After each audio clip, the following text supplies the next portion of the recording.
अस्सलाम वालेकुम पाकिस्तानियों, आप देख रहे हैं प्रोग्राम पुकार और मैं हूं आपके साथ अनीला ज़का।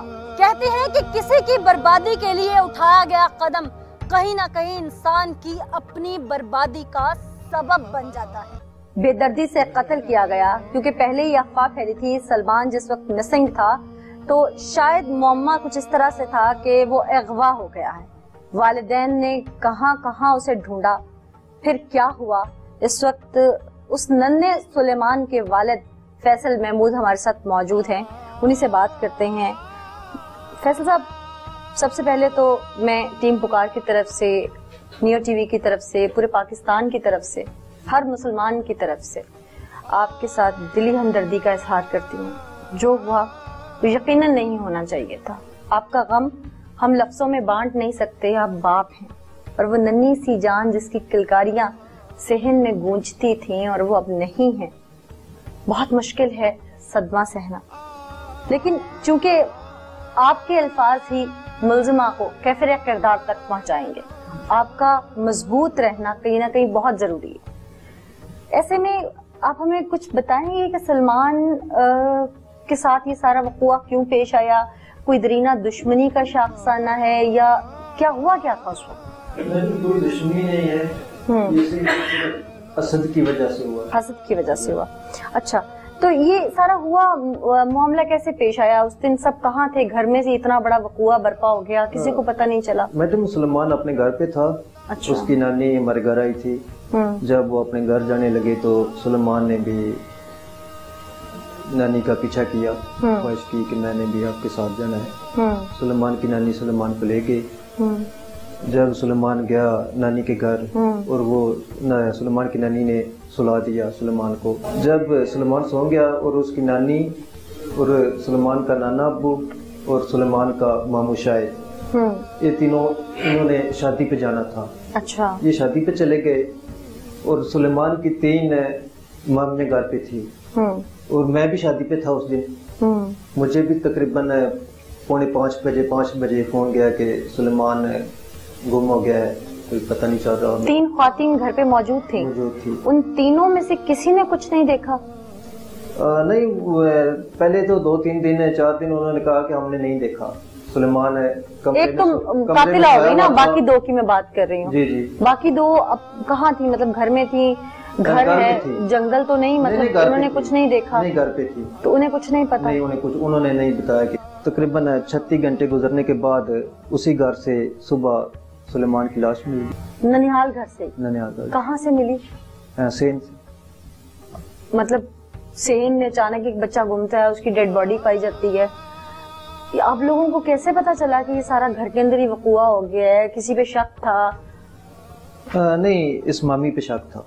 शक क्यों था? ये ना बहुत क्रैक औरत है। तकरीबन 2 साल हो गए हैं इसे। मेरे मामू की मतलब नो है, कजन की बहू है, लेकिन ये इसका ना दूसरी औरतों के साथ बिल्कुल गुजारा नहीं होता। जब डेड बॉडी उसकी मिली तो वो किस हालत में थी? तकरीबन मैं तो गौर से देख भी नहीं सका। क्यों? बस मेरा बेटा था। फिर भी अक्सर मतलब ऐसे होता है कि वो डेड बॉडी सेन में मिली पड़ी, आपको लगा वो बेहोश होके गिरा हुआ है ये बच्चा? नहीं बेहोश, वो तो सामने नजर आ रहा था। क्या कोई जख्मी हालत में थी? गला दबाया हुआ था, पेट पे भी कुछ निशान थे। साउंड माइंड विमेन कैसे इतना भयानक कदम उठा सकती है? ये क्यों हुआ? ये तो बहुत सारी चीजें हैं, हम आपको वक्तन फवक्तन एक चीज प्रोग्राम के एंड तक हकाइक से पर्दा उठाई देंगे। लेकिन फिलहाल मारिया से बात करते हैं। मारिया, खुशो खुरम तरीके से ब्याह के लेके आए, फिर क्या हुआ? शादी बिल्कुल ठीक ठाक होगी, कुछ भी नहीं था, हम खुश बाश थे सब। घर वाले भी, मेके वाले भी, ससुराल वाले भी, सब कुछ ठीक चल रहा था। लेकिन शुरू में जैसे रवैये थोड़े तब्दील होते चले गए उनके। कुछ मेरी सास को मुझसे शिकायतें होने लगी कि जी ये काम ऐसे नहीं हो रहा, वैसे नहीं कर रही तुम। मैंने बहुत कॉम्प्रोमाइज किया। मैंने वैसे भी करने की कोशिश की कि जैसे घरों की बहुएं करती हैं, उन्हें कोई शिकायत का मौका ना मिले।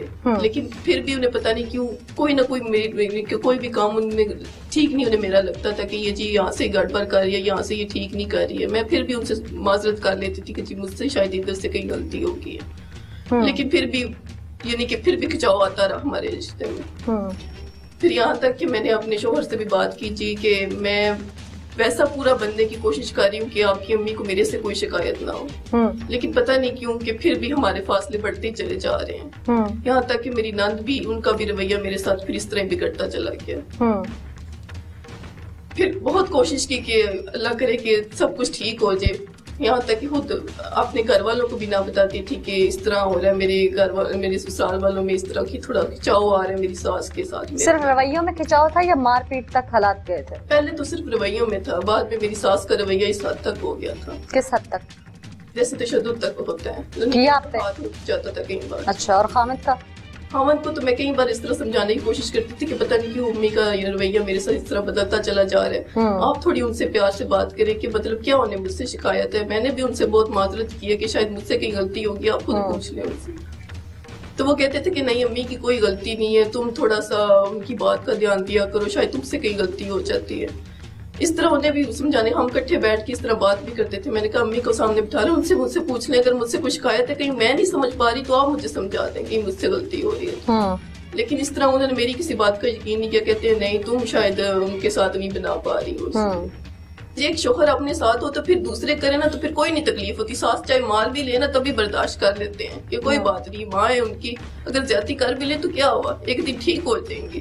ظاہر سی بات ہے ایک بہو سے پیار میرے اور ساس زیادتی کر بھی لے تو اس کا دل نرم ہو سکتا ہے کہ میری مطلب بہو میرے ساتھ اچھی ہے تو میں کیوں نہ اچھی ہوں اس کے ساتھ.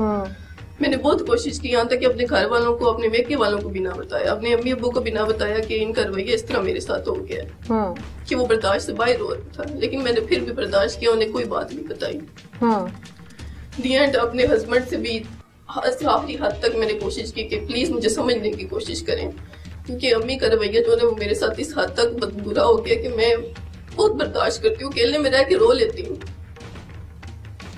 لیکن اب جو انہیں پتہ نہیں کیوں بہت زیادہ تکلیف ہوتی ہے تو پھر آپ سے کہہ لیتی ہوں دل کی بات کہ اس طرح نہیں انہیں کرنا چاہیے میرے ساتھ. پھر میری نند جو ہے نا ان کا رویہ بھی اس طرح ہی ہوتا چلا گیا میری ساس جیسے. پھر میں نے اپنی نند سے جو ہے وہ میں نے بتایا نا کہ ہماری دوستی بھی تھی، میں نے پھر اپنی نند کو جو ہے وہ تھوڑی سمجھانے کی کوشش کی. میں نے کہا پتہ نہیں کیوں امی اس طرح کرتی ہیں، حالانکہ میں نے تو بہت کوشش کی ہے کہ مطلب جیسے وہ جا رہی میں ویسے کروں، انہیں کوئی میرے سے شکوا نہ ہو. پھر بھی وہ ناراض رہتی ہیں کہ جی تم ایسے کر دیتی، تم یہ کام نہیں کر رہی، تم وہ نہیں کر رہی. میری پھر نند کہتی تھی شاید تم سے غلطی ہو جاتی ہے، امی نہیں ایسی ہیں، وہ نہیں ایسے کرتی ہیں. میں نے کہا کہ چلو ٹھیک ہے، اگر تم جیسے بتاتی ہو نا میں ویسے کر لیتی ہوں، تم بتاؤ اگر میں کہیں سے غلطی کر رہی ہوں تو تم مجھے سمجھا دو، میں شاید تمہاری سمجھ جاؤں، کیونکہ ہماری تو دوستی بھی ہے نا. لیکن اس کا رویہ بھی ایسے بگڑتا چلا گیا، وہ کسی بات کا سیدھے مجھے جواب نہیں دیتی تھی اور آگے سے اس طرح رویہ جس طرح سخت برتاؤ نہیں ہوتا اس طرح کرنے لگی. یہاں تک کہ پھر ساس کا رویہ اس حد تک گر گیا کہ وہ بات بات پہ اس طرح جیسے تشدد نہیں بنا لیتی، اگلی مارنا شروع کر دیتی ہیں. ذہنی تناؤ میرا بن گیا کہ پتہ نہیں کیوں میری ساس میرے ساتھ اس حد تک آ گئی ہیں. میرا بچہ بھی نہیں اٹھاتی تھی اتنا، مطلب دوسری میری 2 جٹھانیاں بھی ہیں ان کا بھی اٹھاتی تھی، ان کے ساتھ اس طرح. پھر میں نے اکیلے کہا آپ کا بچہ کیوں نہیں اٹھاتی تھی؟ جیسے میرے ساتھ بتاؤ تو اس کی وجہ سے یہ کہ جی خود اٹھا لے. اور آپ کے نند کے بچوں کو پیار کرتی تھی؟ ہاں جی انہیں پیار کرتی، سلیمان کو کرتی تھی لیکن بہت. سلیمان کو کرتی تھی؟ ہاں جی سلیمان کو بھی کرتی. اور آپ کے بیٹے کو نہیں کرتی؟ نہیں. پھر جیسے وہ میں نے بتایا نا کہ ہمارا رویہ بدل کے آپس میں لڑائیاں جیسے ہوتی ہیں ساس بہو کی، وہ سب شروع ہوگی. تو پھر انہوں نے وہ اٹھانا بھی کام کر دیا. بہت کام میں خود اگر پکڑا دیتی تھی، کئی بار مجبوری زیادہ بن جاتی کہ کچن میں جانا پڑ جاتا تو پھر میں خود ہی پکڑا کے چلی جاتی کہ جی پکڑ لیں. لیکن وہ بھی بہت مشکل سے. پھر میں خود کچن میں اسے لے کے جانا شروع ہوگی، اس حد آگے کہ وہ بھی اب آپشن چلا گیا. پھر اس طرح کی مشکل ہوگی کہ میرے سے بہت گزارا کرنا بھی بہت مشکل ہو رہا تھا. لیکن پھر ابو کو نہیں بتا رہی تھی کہ ان پہ کیا گزرے گی کہ جی ابھی تو شادی کو اتنا سال بھی نہیں ہوئے تو ان کی آپس میں ابھی سے یہ وہ میں نے کہا برداشت بھی نہیں کر سکیں گے میری تکلیف کو. پھر ابو کو مجبور ہو کے پھر بتانا پڑا، گھر والوں کو بھی بتانا پڑا. دی اینڈ پھر یہ اس طرح کرنا پڑا.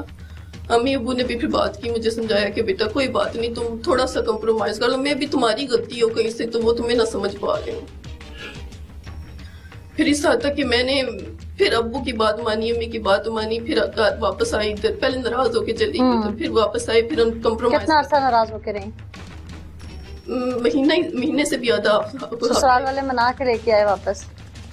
ہاں جی میرے شوہر پھر گئے تھے. شوہر لے کے آئے.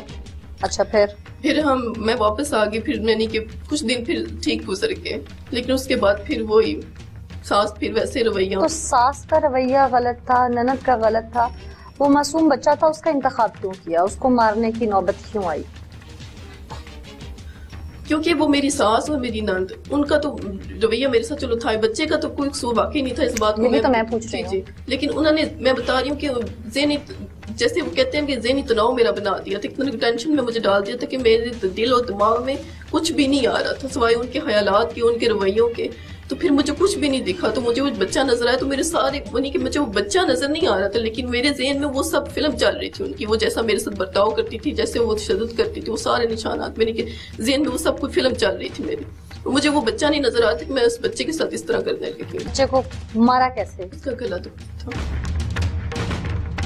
गला दबाया था, फिर बच्चे के चेहरे पे और जिस्म पे जो निशान थे वो? उससे मैंने मारा नहीं था, सिर्फ गला दबाया था। और जब उसे गला दबाया तो उसका मतलब दूध वगैरह आया था, तो उसके निशानात थे थोड़े से फेस पर से लगते हैं। और फिर उस तरह ही फिर उठा के तो फिर रख दिया था। कहाँ रखा था? छत पे। छत पे ऐसे ओपन एरिया? हाँ जी, छत के ऊपर वो संदूक था, उसमें रखा। उसके बाद वो बच्चा सहन में कैसे फेंका? फिर उठा के रख दिया ठीक से। सहन में कहाँ रखा जाके? जो हमारा गली का डोर है उसके अंदर की तरफ। हाँ। तो उस बच्चे की जगह अपना बच्चा भी तो हो सकता था ना, उसको नहीं मारा, उसी बच्चे का इंतखाब क्यों किया? जब मैं कर चुकी तब मुझे नजर आया कि वो उसका तो कोई कसूर ही नहीं था, वो तो एक मासूम जान थी, जैसे मेरा बच्चा है वैसे ही एक बच्चा था। लेकिन जब मैं कर रही थी तब मुझे दिखाई नहीं दे रहा था, तब मुझे वो सब कुछ दिखाई दे रहा था, वो जो सब उसकी माँ ने किया मेरे साथ, जो उसकी सास करती थी, मुझे वो सब दिखाई दे रहा। वो सब दिखाई दे रहा था, लेकिन जो तुम उनके साथ करती थी वो नहीं पता? 1 साल से उस घर में चोरियां हो रही थी। वो इसीलिए बता रही हूँ ना कि शुरू में मैंने कोशिश की कि शायद मैं इस तरह। अभी 2 साल तुम्हारी शादी को हुए थे, 1 साल 6 माह वो तुम्हारे साथ ठीक रहे, 6 माह के अंदर इख्तलाफात हुए और 1 साल से उनके घर में चोरियां भी हो रही थी। कभी किसी के कपड़े गायब हैं, कभी किसी का कुछ गायब, और सब कुछ तुम्हारे पास से बरामद हुआ। तंग तो तुम कर रही थी ना फिर। लेकिन जब उनके रवैयों ने, उनकी ऐसे बर्ताव ने मेरे साथ, हो सकता है तुम्हारा रवैया भी उनको समझ ना आता हो। मैंने कोशिश की थी ना कि काश वो मुझे समझ जाए, शायद मैं उन्हें समझ नहीं पा रही। मैंने मौका भी दिया कि वो मुझे समझ जाएंगे तो हो सकता है मैं। एक बहू जिसको वो हाथों से चाव से ब्याह के ला रहे हैं, वो घर में आके एडजस्ट होने के लिए जिंदगी के 3 साल या 5 साल भी ना दे, एक 6 माह के अंदर वो फैसला कर ले, ये सोच के चोरियां शुरू कर दे, इख्तलाफात की बुनियाद रख ले, फिर वो कैसे ये कह सकती है कि मेरा ससुराल मुझे नहीं समझ रहा? मतलब तुम्हारी कोई चोरी करे, तुम्हारे पास से पल पल चीजें उठाए, तुम्हारा नुकसान करे, तुम उसे समझने की कोशिश करोगी? नहीं करोगी।